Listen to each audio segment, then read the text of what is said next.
Hello दोस्तों, स्वागत है आपका हमारे इस चैनल में।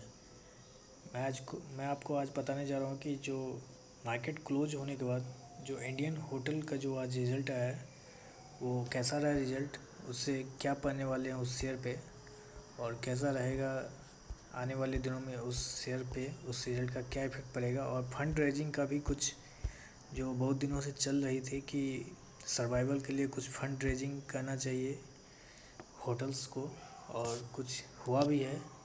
तो मैं सब आपको बताने जा रहा हूँ। बेसिकली आप सभी को पता होगा कि ये जो रिज़ल्ट आने वाला था वो अप्रैल मई और जून का आने वाला था। तो अप्रैल मई आपको पता है कि ये दोनों जो महीने थे, ये दोनों महीने में कोविड का सेकंड केस बहुत ज़्यादा बढ़ चुका था और लॉकडाउन ऑलमोस्ट सारे स्टेट में लग चुके थे। तो ये तो वही हालत हो गई थी जो शुरुआती के दिनों में होने वाली थी। सो तो रिज़ल्ट के बारे में सभी को पता था कि रिज़ल्ट इस बार का थोड़ा लो आएगा, क्योंकि सारी जगह लॉकडाउन थे तो कहाँ से कोई होटल्स खुलेंगे। सारे रेस्टोरेंट बंद थे, सारे होटल्स बंद थे।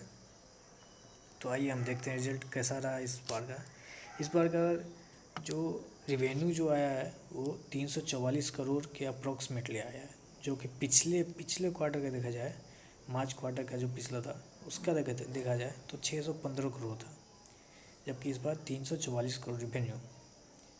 और वही बात अगर कोविड के टाइम का देखा जाए तो कोविड के टाइम पे 143 करोड़ का था। तो हम कह सकते हैं कि ईयर ऑफ ईयर अगर देखा जाए तो हम कह सकते हैं कि यस, मतलब दो डबल हो चुका है मतलब रिवेन्यू वहाँ से। लेकिन अगर क्वार्टर और क्वार्टर देखें तो 50% ड्रॉप हुआ है वहाँ पे टोटल इनकम। तो बेसिकली कहने का ये मतलब है कि रिजल्ट पता था सबको कि इस बार का ख़राब आने वाला है।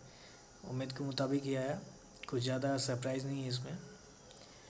626 करोड़ का पिछले क्वार्टर का रिजल्ट था, टोटल इनकम था। इस बार 370 करोड़ का आया है। एक्सपेंस तो पता है आप लोगों की, एक्सपेंस चाहे होटल बंद रहे या खुला रहे, एक्सपेंस तो उतना ही होना है। मेंटेनेंस उसका होना ही है, सब कुछ टैक्स होना ही है, सब कुछ होना ही है। तो वही हुआ।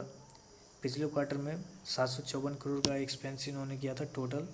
इस क्वार्टर में भी 705 करोड़ का किया। तो एक्सपेंस तो उतना ही होना है, क्योंकि होटल सेक्टर है, आपको मेंटेनेंस करना ही होगा। अगर आप नहीं करोगे तो आप एक बिज़नेस रन नहीं कर सकते। तो वही हुआ। तो एट द एंड जब फाइनल निकलता है प्रॉफिट और लॉस, तो पिछले क्वार्टर में लॉस आया था 102 करोड़ का, जो कि बढ़ के इस क्वार्टर में हो गया है 315 करोड़।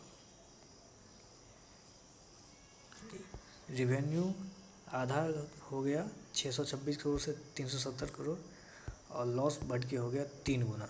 जैसा कि आप देख रहे हो, लॉस 3 गुना हो गया। अगर वही हम कंपेयर करें उसके पिछले वाले क्वार्टर से, तो पिछले वाले क्वार्टर में लॉस था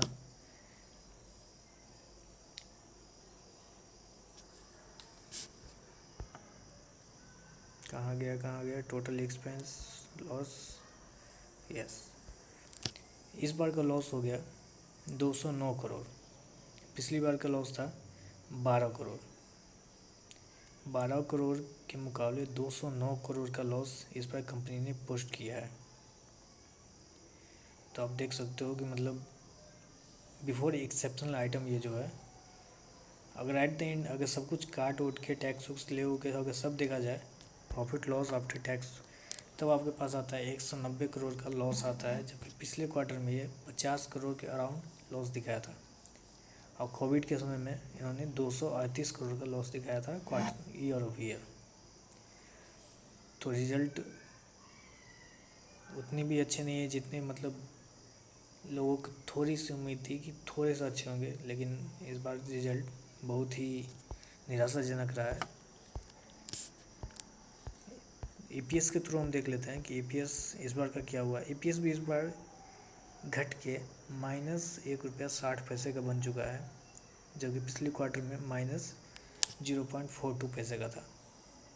तो ईपीएस भी डाउन साइड में है, लॉस भी डाउन साइड में है, रेवेन्यू भी गिरा है। तो ओवरऑल ये रिज़ल्ट ख़राब रहा।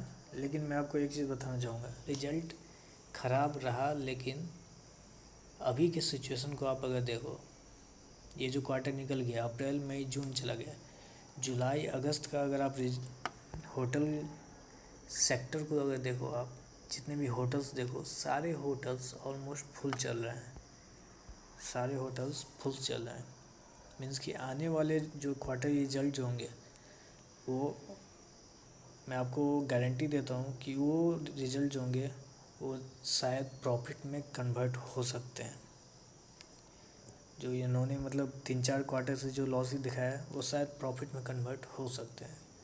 क्योंकि अभी सारे होटल्स आप अगर चेक करो, किसी मुंबई, दिल्ली, गुजरात, कहीं के भी होटल्स, सारे होटल्स ऑलमोस्ट 90% फिल चल रहे हैं। अगर आप सर्च करोगे तो आपको दिल्ली का होटल नहीं मिलेगा। तो ओवरऑल यही है कि रिज़ल्ट ख़राब आया है। मार्केट को उम्मीद थी इससे, कोई बड़ी इसमें सरप्राइज नहीं है, कोई मार्केट ज़्यादा रिएक्ट नहीं करेगा इस पर। हाँ, कल मे बी 1 या 2% ये 143 का है, तो ये 143 के अराउंड पे क्लोजिंग हुआ है इसका। तो मैं आपको बता सकता हूँ कि ये ज़्यादा से ज़्यादा कहाँ तक जाएगा, तो ज़्यादा ज़्यादा 135, क्योंकि FNO में शेयर है, तो 135 कोई ज़्यादा मतलब दिक्कत वाली बात है नहीं, आप यहाँ से भी बाई कर सकते हो। रिज़ल्ट ख़राब आए हैं, लेकिन आने वाले रिज़ल्ट अच्छे आएंगे, मार्केट को ये पता है। तो तैयार रहिए, अपॉर्चुनिटी को ग्रैब कीजिए, नीचे आए तो नीचे के लिए बाई कीजिए और बने रहिए। धन्यवाद।